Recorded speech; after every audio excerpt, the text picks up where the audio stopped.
Learning a lot through how other people react to us. Because most of the time how they react to us is it's hidden from us, what they see. What we see in another person is different from what they see in themselves. And so many times our views can become distorted and the image can become distorted. Which I always thought this is kind of where the problem is, because we grow up to go by the impression we have of another person. Or creating a good image so we will look nice to somebody else. We are the way other people, what people want to see. We're trying to make ourselves look good. But that's just the image. And that is very many times misleading, because who we are deep down is a much more complex human being with different sides. Which again we do not see, because we only see one side. We see what we want to see. And that's where the problems with impressions starts. Or perceptions. Perception is reality, but if I perceive you to be a certain way, and of course that perception is different from another person, how they perceive me is like the truth, or again, the image another person has depends on their view of me, which is different from how I view myself, who I really am. And that's why, coming back to the idea that we're here to learn, life is learning.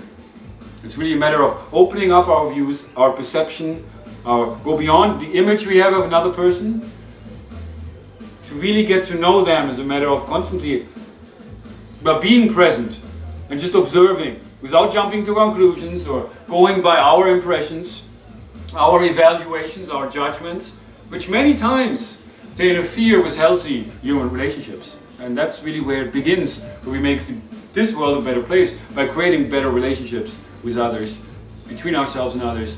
And through this, having a better relationship to ourselves, being more loving to ourselves, and healing those aspects which is that's why we reject others and we argue with others, because there's something within us that we haven't healed yet, we haven't addressed that. It's a trigger that is being released once somebody rubs us a certain way. It's all about us. It comes back to that, the relationship we have with ourselves. It's about facing ourselves, the man or the woman in the mirror. And we can do that in every relationship. Not just those that are easy for us, so nice and warm and cuddly and they feel good. Relationships are about that, two people relating to each other so as they learn.